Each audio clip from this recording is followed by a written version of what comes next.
Bonjour à tous. Je vais effectivement vous présenter une étude qui est en cours de sortie, qui sera disponible sur le web d'ici un mois. C'est une bonne nouvelle pour les années 2020-2025, dans la mesure où on pense à l'Imperial College que cette étude pourrait permettre aux grands États du monde, au moins, de se concerter sur les impacts pour la planète et pour eux-mêmes d'une politique efficace sur la lutte contre les dérèglements climatiques. Donc ce n'est pas pour demain matin, nous savons bien les difficultés de chaque pays, les difficultés de certaines zones, et nous ne sommes pas naïfs. Il est strictement impossible aujourd'hui à la communauté internationale de mettre en œuvre une politique efficace, elle n'en a pas les moyens, et donc nous avons plutôt travaillé au sens universitaire pour dans 10 ans ou dans 5 ans. Donc ne me demandez pas si ça va être mis en œuvre demain matin. Bon, alors je vais commencer pour dire quelles sont les difficultés avant de commencer, avant d'être aidé par les slides. Bon, d'abord, les questions, est-ce que c'est prouvé ou est-ce que c'est pas prouvé, cette histoire de changement climatique? Il y a des discussions. La plupart des gens dans le monde estiment que d'ici 2020, on saura vraiment si c'est prouvé ou si c'est pas prouvé. Donc, de ce point de vue-là, on ne discute plus de ça. La deuxième chose, c'est est-ce que c'est trop tard ou pas trop tard? Et là, je crois qu'il faut bien avoir conscience que beaucoup d'intérêts sont en jeu, on va y revenir dans la présentation, et ça explique pourquoi aujourd'hui il y a des hésitations là-dessus. C'est de quoi finalement tout le monde en quoi tout le monde est concerné. Ensuite, s'agit-il de négociations qui sont à mener au niveau du G2, du G20, des Nations Unies, de tout le monde, ou de quelque niveau que ce soit. C'est un sujet plus important qu'il n'y paraît en termes de gouvernance. On a déjà évoqué cette question ce matin. Elle est beaucoup plus essentielle qu'il n'y paraît. Ensuite, il y a une difficulté dans la plupart des pays du monde de penser monde. Chacun a ses difficultés, ses propres difficultés. C'est déjà difficile de comprendre ce qui se passe dans son propre pays, voire dans les pays voisins. C'est évidemment très difficile d'avoir une compréhension de l'économie mondiale. Et donc c'est une quatrième difficulté qui est évidemment importante. Et enfin, cinquième point, un problème de transparence à propos de la valeur du carbone.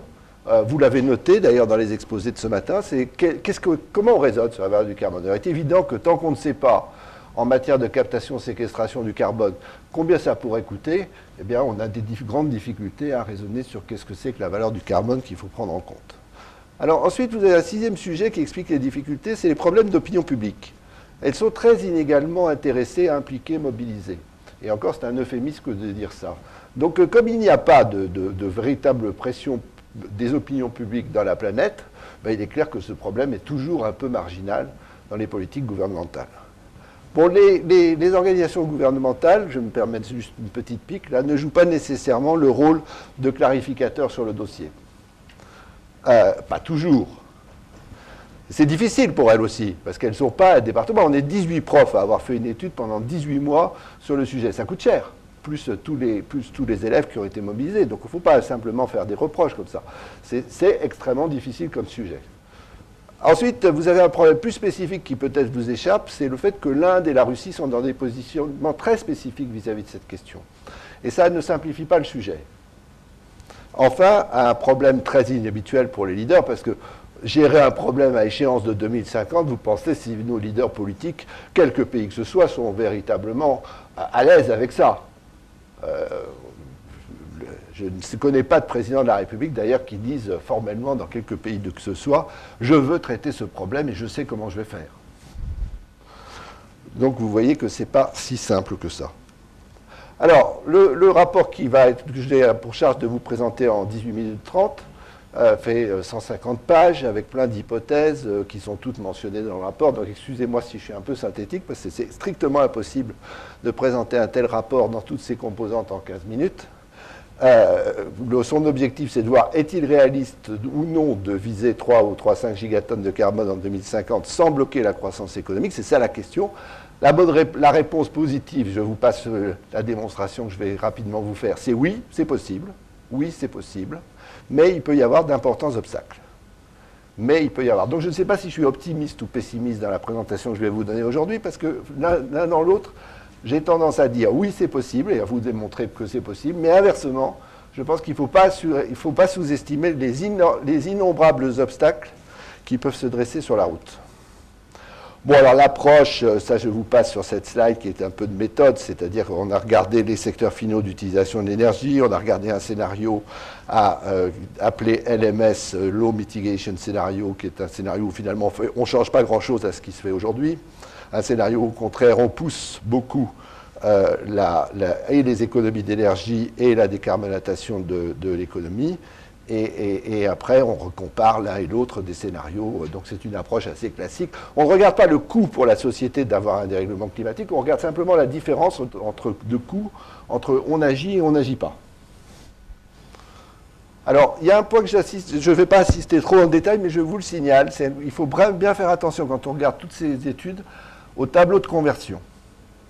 Parce qu'il joue un rôle important sur la manière dont on calcule les choses à la finale. Par exemple, je ne sais pas si vous savez que quand vous avez un moteur à essence ou un moteur électrique, en fait, vous avez besoin de 3 fois moins de puissance pour faire marcher la voiture électrique que pour la voiture à essence, parce que fondamentalement, les facteurs de conversion jouent leur rôle. Dans un cas, on calcule le rendement avant que le moteur tourne, et après, on calcule et donc, vous avez, comme le moteur électrique est beaucoup plus efficace que le moteur thermique, vous n'avez apparemment pas la même consommation d'énergie. Il faut faire attention quand on regarde les chiffres finaux à ces comparaisons-là.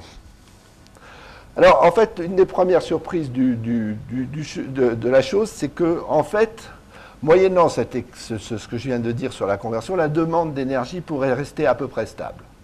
Alors, je l'ai dit avec une modération, c'est-à-dire, finalement, vous avez un 20-30% plus cher, de plus, compte tenu de la manière dont les choses sont calculées. Donc, et dans ce tableau, la seule chose qui est vraiment importante, c'est la baisse considérable que représenterait le pétrole, le gaz et le charbon dans l'énergie mondiale et une croissance forte de l'électricité et de la biomasse. Ceci est à la fois une bonne et une mauvaise nouvelle. Bonne nouvelle dans la mesure où il y a une possibilité, mauvaise nouvelle parce que immédiatement vous comprenez quel est l'impact sur les intérêts pétroliers, gaziers et charbonniers. Dit brutalement, la valeur du pétrole serait divisée par 2, la valeur du charbon serait divisée par 4 et le gaz n'augmenterait plus. Donc je n'ai pas besoin de vous faire de dessin sur l'importance des intérêts économiques qui pourraient être concernés par ça. Alors en énergie primaire, bien sûr, il faut distinguer l'énergie primaire et l'énergie secondaire. Vous voyez que le solaire représente quelque chose, mais pas forcément énorme. Hein. Il est important, mais pas si important que les médias peuvent dire. Les déchets représentent aussi. Et la biomasse, mon prédécesseur Howard a parlé de ça tout à l'heure, il a tout à fait raison, c'est un des résultats importants de l'étude. On ne s'en sortira pas sans une utilisation beaucoup plus importante de la biomasse pour les besoins énergétiques, quels que soient par ailleurs les autres besoins en matière de produits agricoles et d'alimentation. Alors les émissions pourraient être réduites de manière dramatique. Il faut bien regarder.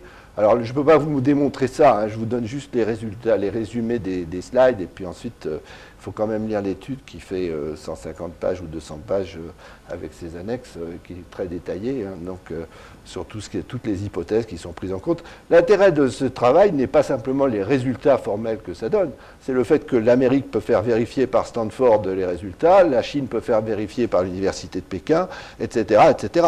Chaque pays du monde, à partir du moment où il a le modèle, les calculs, les bases de calcul, les hypothèses techniques, et peut changer toutes les hypothèses qu'il veut, mais à la fin, il arrive à un résultat, et il ne peut pas dire que c'est impossible d'y arriver. C'est pour ça qu'il faut qu'il y ait des travaux universitaires. Alors, là, je vais rentrer maintenant un peu plus dans le détail. C'est que chaque région est importante. Il n'y a pas que les pays développés, il n'y a pas que le G2, il n'y a pas que le G20. Toutes les régions sont importantes. Pourquoi ? Parce que la démographie est ce qu'elle est, parce que la croissance de l'économie est ce qu'elle est dans l'ensemble du monde. Et donc, par conséquent, chaque région, vous voyez les différences entre la barre rouge, c'est on ne fait rien, la barre verte, c'est là où on agit.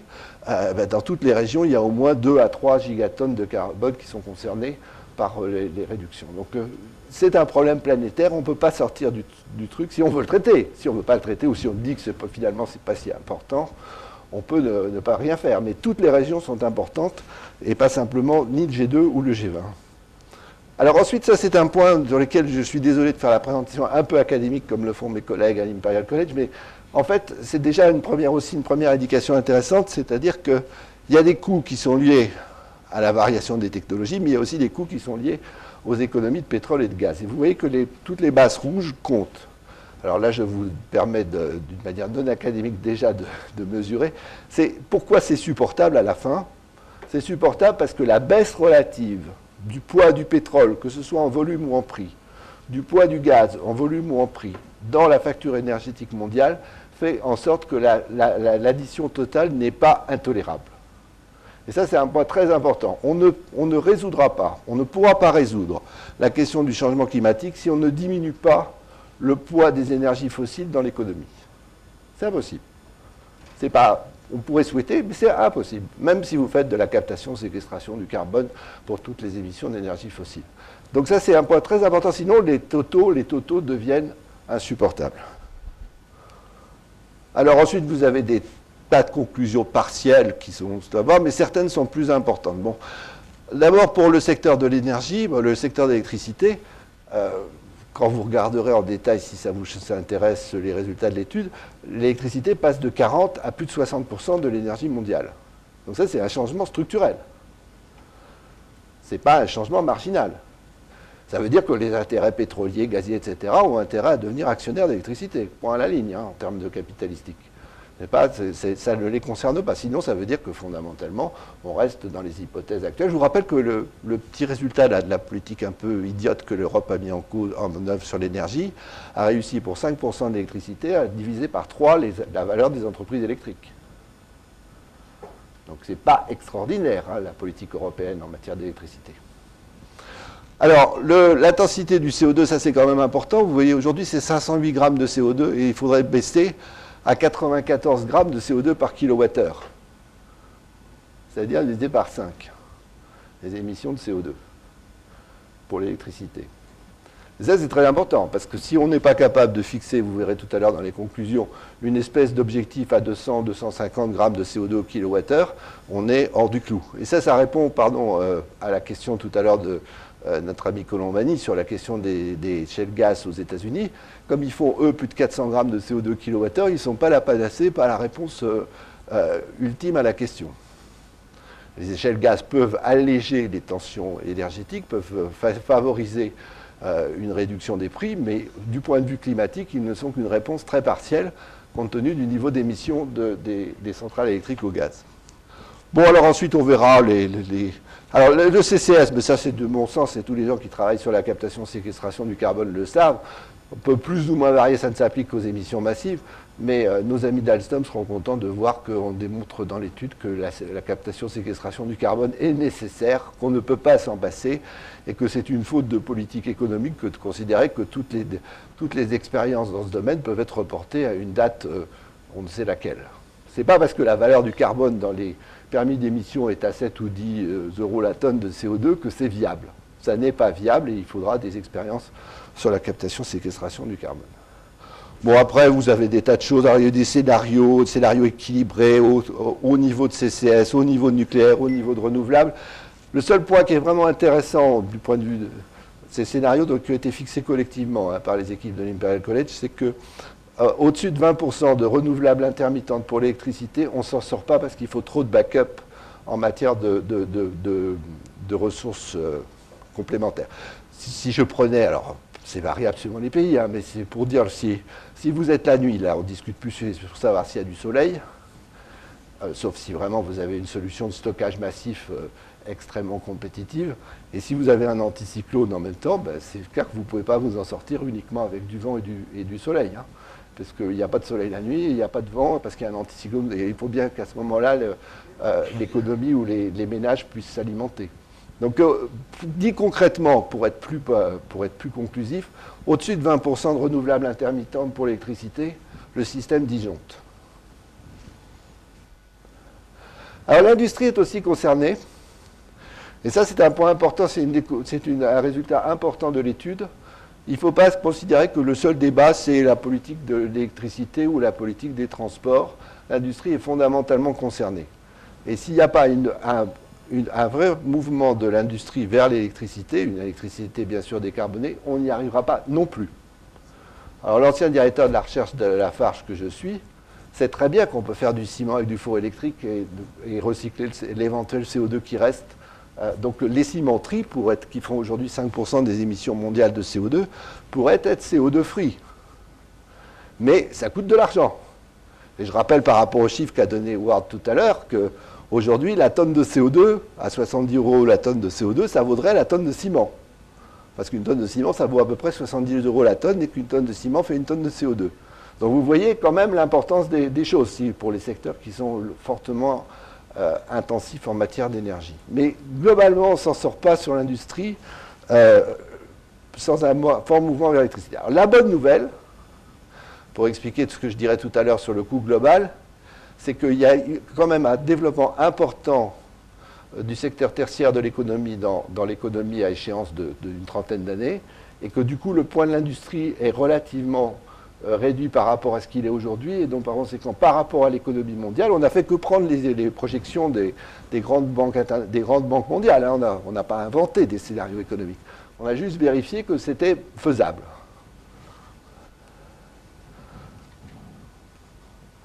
Alors le transport, ben évidemment ça c'est le transport, moi mes étudiants ils explosent là-dessus, hein. Aujourd'hui, la moyenne mondiale des véhicules, c'est plus de 200 grammes de CO2. On sait faire des véhicules thermiques, Pascal Colombani le sait bien, qui amènent 70 grammes de CO2 au kilomètre. L'hybride rechargeable est à 35 et l'électrique sera à 0. Et la moyenne mondiale est à plus de 200. Alors, parler de dire qu'il y a un obstacle au développement des technologies sur la voiture est absurde. Absurde. Aujourd'hui, on a des voitures qui, y compris en France, la moyenne des voitures vendues aujourd'hui est entre 130 et 140 grammes de CO2 au kilomètre. Donc, c'est faux de dire qu'on se préoccupe réellement du sujet. Enfin, vous voyez qu'à la fin, si on veut vraiment traiter le problème, rien que pour la voiture, il faut descendre à 26 grammes de CO2 au kilomètre. Donc, c'est pas rien. C'est lié à la démographie, c'est lié au nombre de gens sur la planète qui veulent avoir des voitures. C'est pas lié à quoi que ce soit d'autre. Bon, les bâtiments ont aussi leur importance, un peu moins que ce qu'on dit dans les pays développés, parce qu'il y a grosso modo 10% qu'on peut gagner par les bâtiments, mais pas plus, parce qu'on peut gagner en fait que dans les pays développés, et que dans les pays développés, je rappelle quand même que fondamentalement, on ne va pas pouvoir immédiatement transformer toutes les maisons qui existent en maisons à énergie positive ou en maisons à faible niveau. Mais ce n'est pas négligeable, et ça ne coûte pas si cher que ça. Bon, alors après, vous avez des tas de trucs qui sont plus ponctuels, et sur lesquels la seule conclusion sur laquelle là j'insiste oralement, c'est que la bioénergie sous toutes ses formes, qu'elle soit chaleur, biofuel, électricité, pourrait mobiliser de l'ordre de 8% de la surface utile de la planète en termes d'agriculture et d'élevage, ce qui est énorme. Mais fondamentalement, sinon, si vous ne faites pas ça, vous êtes obligé de faire plus de nucléaire, ou si vous êtes encore obligé de faire plus de CCS, et là vous commencez à buter sur des problèmes de coûts. On a par exemple pas pris en compte la CCS en milieu marin, on a pris la CCS à terre, on n'a pas considéré qu'on prenait la captation-séquestration du carbone dans la pleine mer. Bon, les parts de renouvelables, j'ai déjà dit, ça c'est vraiment une distinction qui échappe généralement aux journaux, les non renouvelables qui sont mettables sur le réseau, les renouvelables mettables sur le réseau et les renouvelables intermittentes. En France, vous avez une panique complète sur ce sujet, hein. On a beau faire un débat sur l'énergie, sujet qui est complètement confus dans les opinions publiques et les médias. Voilà, alors je vais maintenant passer sur les conclusions, pour tenir à l'horaire de me demander Robert, et faire aussi, du coup, une conclusion qui va vous surprendre. Bon, la transition est théoriquement, on peut se la payer. Basé sur les taux de change, c'est 2% du PNB mondial que ça coûte. Si c'est basé sur le PNB calculé en parité de pouvoir d'achat, c'est 1%. Alors chacun va choisir ce qu'il veut, hein, mais c'est 1 à 2.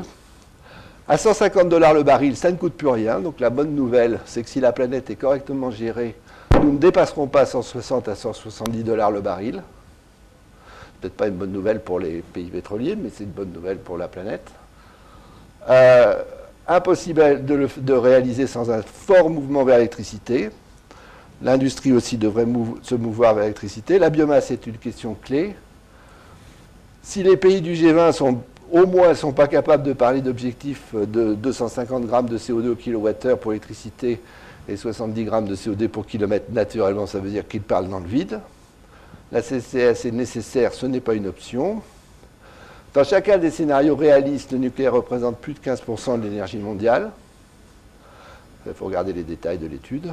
Stupide, c'est stupide d'opposer le renouvelable et le nucléaire, les deux sont nécessaires. Donc ça, c'est... L'hydrogène, alors là je suis obligé d'aller très vite, mais apparaîtra dans le paysage mondial si on va, ne serait-ce que parce qu'il est nécessaire pour le développement des biocarburants. Les pays producteurs de pétrole pourraient réfléchir à tout ça, parce que si à 150 $ le baril, ça ne coûte plus rien, ils ont intérêt à stabiliser le prix du pétrole dans les 120. Mais ça, ce n'est pas le boulot académique de l'Imperial College de dire ça. Hein. C'est le boulot des pays pétroliers de réfléchir aux conséquences des études, pour peu qu'ils y prêtent attention. La valeur de l'argent n'est pas, de manière surprenante, pas du tout une question. Alors ça, c'est une question importante sur laquelle j'ai peu insisté dans la présentation, mais on a pris les taux d'intérêt pour les investissements publics à 3,5%, taux d'intérêt réel. Alors, si l'argent coûte 7 à 8%, ben, je peux vous dire que par contre, c'est impossible de traiter le problème du changement climatique. La valeur de l'argent est une question critique. Je parle en taux réel, par hors inflation. Hein. Si la valeur de l'argent, aujourd'hui que vous investissez dans une centrale nucléaire en Angleterre, d'après ce que j'ai compris, on demande du 11%. Alors si on demande du 11% pour une centrale nucléaire dans le monde, je vous dis clairement, ce n'est pas finançable. Et le changement climatique n'est pas finançable. Il y a un gros problème de valeur de l'argent qui est posé derrière l'étude. Si l'humanité s'imagine qu'elle peut se gérer avec des taux d'intérêt trop élevés, elle n'y arrivera pas, parce que de toute façon, ça coûtera beaucoup trop cher. L'Afrique n'est pas un détail. Au contraire, à cause de sa population et de sa croissance démographique. Donc si les grands pays ne veulent pas se mettre d'accord, eh bien les autres diront que c'est de leur faute si on ne se met pas d'accord. Mais inversement, si les autres pays ne comprennent pas qu'il n'y a pas que le G2, le G20, mais il y a aussi tous les autres pays qui ne sont pas là-dedans, ben, fondamentalement, le truc déraillera. Voilà, et puis là, c'est plutôt la slide originale. Ben, s'il y avait un consensus d'ici 5 ans ou 7 ans, sur les résultats, ça ne serait pas difficile de définir les objets de la négociation climatique mondiale, stabilisation avant 2030 ou non, des objectifs sur l'électricité et les voitures, je me suis assez exprimé, la faisabilité de la CSC prouvée ou pas prouvée, la biomasse discutée avant 2020, la chaleur clairement regardée comme une substitut aux énergies fossiles, des sondages d'opinion réellement communs dans l'ensemble des pays du monde, et enfin, un cadre fiscal pour encourager les fermes privées à adhérer ou pas au pacte climatique mondial, parce que sinon, de toute façon, on ne saura pas desserrer la contrainte financière. Donc, ce n'est pas difficile, si les pays s'accordent sur les résultats de l'étude, ce n'est pas difficile de savoir de quoi on devra négocier, ou sur quoi on devra négocier. Je vous en ai fait une courte liste, mais ça suffit, ce n'est pas la peine de se perdre davantage dans les détails. Voilà, j'ai terminé.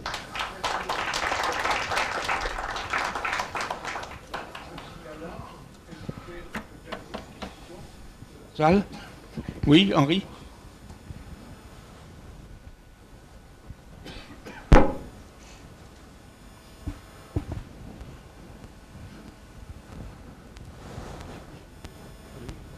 Allô? Oui. On voit bien qu'avec la baisse du prix de la tonne de CO2, que ces dernières années, il y a plutôt une incitation à ne pas avancer dans ce domaine. Est-ce que vous avez, et c'est le dernier point de ta dernière slide, est-ce que vous avez analysé les différents types de politiques, type taxe carbone, marché d'échange d'émissions, etc., qui sont plus favorables au scénario que vous envisagez ou pas? C'est un sujet qu'on avait déjà beaucoup étudié il y a 2 ans. Donc là-dessus, ce qu'on avait publié il y a 2 ans est déjà intéressant. Pour les économies d'énergie dans le bâtiment et l'agroforesterie, qui sont 20 à 25% du problème, la valeur du carbone ne doit pas être élevée, très élevée, elle doit être de moins de 40 à 50 € la tonne de CO2 pour faire les choses significatives. Pour les transports, elle doit être plus de 150 € la tonne de CO2, et pour l'électricité, elle est plutôt entre 70 et 100, moyennant les différences de valeur de la CSC entre les différents pays. Bon.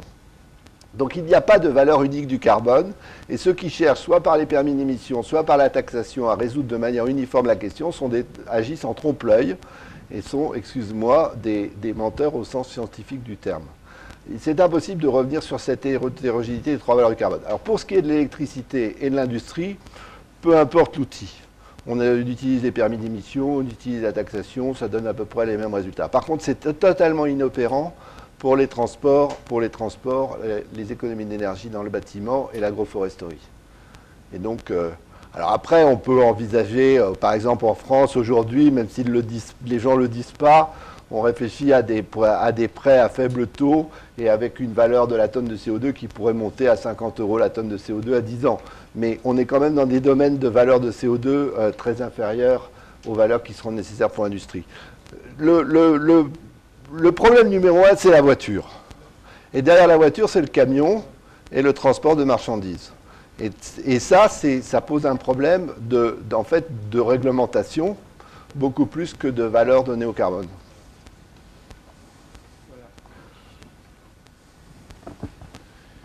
Oui, tout d'abord, merci Alain de ces présentations toujours illuminantes. Mon prédécesseur a posé la moitié de la question que je voulais poser. Il me reste juste à te demander, mais c'est peut-être parce que j'ai perdu le détail, à partir de quand fixes-tu le prix de l'argent où ça rend les choses impossibles? C'est 2% ou... À 3,5, ça passe facilement. À 5, ça passe encore. À 7, 8, ça passe plus. Ouais. Ça passe plus. Et toujours en taux net, c'est-à-dire en taux réel. En taux net. Ouais. En taux net. Plus de Mais on n'a pas 35. fait une étude. Le désordre des esprits est tel dans la planète sur cette question que franchement, on ne pouvait pas regarder ça d'abord. Parce qu'aujourd'hui, il faut bien que vous compreniez ce qui se passe au niveau mondial. C'est l'Amérique n'étudie pas et la Chine ne veut pas négocier. Pourquoi la Chine ne veut pas négocier? Parce que l'Amérique n'étudie pas et l'Amérique n'étudie pas parce qu'elle sait que la Chine ne veut pas négocier. Les autres sont encore sont au spectacle. Hein. C'est tout. Hein. Et au premier chef, l'Europe. Donc, qu'est-ce qui se passe? C'est que la Chine a plus intérêt à un redémarrage de la croissance américaine et n'a pas intérêt à mettre la question sur la table parce qu'elle sait que pour elle, son premier souci, c'est la relance de l'économie américaine. Il y a beaucoup trop d'actifs chinois. Deuxièmement, parce qu'ils pensent que les technologies seront vraiment en œuvre entre 2020 et 2025 et que pendant ce temps, on laisse les Européens jacter. De toute façon, ils n'ont pas de croissance, une politique énergétique débile et ils sont incapables d'expliquer pourquoi ils veulent servir de modèle à la planète. Donc, ce que je veux dire, c'est tranquille ce qui se passe. Donc, après, c'est très difficile. Il faut quand même que vous voyez que c'est extrêmement difficile de simuler l'économie planétaire. Parce que vous parlez, par exemple, dans mon pays, vous parlez à un Français des voitures. Alors, je vais vous illustrer sur un exemple concret. Pas la voiture. Renault, il a sorti, on veut faire de la voiture électrique. Bon. Et c'est très bien que ça ne touchera pas 3% des véhicules. Alors, on parle de l'avenir de la voiture en France, c'est l'électricité. Bon, de toute façon, c'est que de la parlotte. Bon. De l'autre côté, vous passez on est à 1 milliard de véhicules et demain, il faut prévoir ce qui va se passer avec 2 milliards, 2 milliards et demi de véhicules. Mais il n'y a aucun responsable français qui est capable d'intégrer cette information. Parce que 2 milliards de véhicules, mais qu'est-ce que ça vous voulez que ça fasse par rapport aux 20 ou 25 millions de véhicules qu'il y a en France et le fait qu'on ne sait pas à 1 million près combien on va en vendre. Donc fondamentalement, c'est une information impossible à être comprise par un quelconque responsable français. Ça sort de l'épure, le nombre de véhicules. Bon, après, vous prenez les camions. Alors là, les camions, c'est quand même très intéressant, les camions. À l'évidence, on devrait avoir une bande d'autoroute qui soit dédiée aux camions qui marchent tirés par l'électricité sur une voie de droite. Mais vous pensez le problème? Refaire les tracés d'autoroute, etc., très compliqué. Donc tout le monde fuit la question. Et comme en plus aux États-Unis, avec le poids du problème du transport automobile, on n'est pas prêt de parler vite du domaine des camions dans le transport de marchandises, tout ça, ça fait des sujets tabous les uns derrière les autres. Après, vous avez le problème de l'intermittence des renouvelables, la biomasse, comme je l'ai dit, doit pouvoir jouer un rôle plus grand. Mais on ne changera pas le fait que dans un pays comme la France, le soleil ne brille que 15% du temps et que le vent ne souffle qu'un quart du temps. Je voudrais revenir sur la question de la biomasse. Et tout dépend où. Si je prends un village suédois de 150 habitants, il n'y a aucun problème. Il y a un camion qui vient en 10 minutes remplir la chaudière, tout le monde se chauffe et les arbres poussent. Si par contre, comme l'a très bien dit David Ward, il s'agit de refaire toute l'infrastructure des transports pour importer massivement, là ça pose problème. Et je dirais qu'une des choses dont on ne parle pas très souvent à propos de l'énergie nucléaire, c'est que l'énergie nucléaire est extrêmement économe en espace. L'espace par rapport au charbon, par rapport à la biomasse, par rapport à toutes ces choses qui nécessitent énormément de logistique. D'autre part, dans ta conclusion, quand tu parles pour la biomasse de consacrer 8 à 9% de terres arables, comment faire pour nourrir des milliards d'habitants en plus si on ne dispose pas non seulement de toutes les terres arables, mais également, comme brièvement évoqué ce matin, des meilleures technologies, y compris OGM, pour avoir suffisamment de nourriture pour tout le monde? Premièrement, il faut savoir prendre les résultats des études pour ce qu'elles sont. Elles ne sont pas des prédictions, elles sont des invitations à réfléchir. Et en ce qui concerne la biomasse, vous avez vu dans la conclusion, je dis que chaque pays va réfléchir à l'utilisation qu'il peut vouloir faire de sa biomasse. Je n'ai pas dit que ça serait nécessairement 8%. Deuxièmement, nous n'avons pas voulu mettre dans l'étude des choses du style du CO2. La Chine, il faut bien voir qu'elle peut obtenir autre chose que par la seule directe biomasse. Après, vous avez le problème que moi j'ai découvert dans l'étude, c'est le fait qu'il faut bien raisonner sur les zones de la planète qui aujourd'hui ne sont pas utilisées. C'est peut-être des pays du type Ukraine, Kazakhstan, qui n'ont pas une grande population, qui sont des réservoirs pour la biomasse. Et pas, bien sûr, l'Angleterre, je dirais même la France. Donc il faut faire très attention à ce qu'on dit sur les volumes de les parts de biomasse mobilisables. Ensuite, vous avez les problèmes d'acceptation. Un commissaire à l'énergie atomique qui est toujours en fonction disait on pourrait transformer la forêt des Landes pour avoir des biocarburants en France. Ah oui, mais ça n'a pas la moindre chance d'avoir lieu, parce que donc vous oubliez. Donc il faut être nuancé dans la chose. Par contre, à l'inverse, c'est clair qu'aujourd'hui, la promotion de la chaleur renouvelable dans les pays développés devrait être quelque chose de considérable. Et ça, l'étude le montre bien. Alors que ce soit de la géothermie, que ce soit de la biomasse, que ce soit de la chaleur solaire, peu importe. Aujourd'hui, vous avez un vrai scandale dans les pays développés sur la non-promotion de la chaleur renouvelable. Pourquoi? Parce qu'il n'y a pas d'opérateur qui se consacre à ça. C'est aussi simple que ça. Aujourd'hui, la chaleur renouvelable coûte moins cher dans un pays comme la France que l'électricité intermittente. Donc c'est plus économique. Par contre, ça dépend du coin. Vous ne ferez pas de biomasse à Paris. Hein, vous oubliez la biomasse à Paris.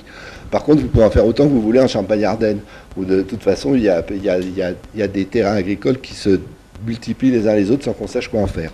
Donc c'est très variable suivant les zones. Il faut un travail beaucoup plus précis que ça pour conclure.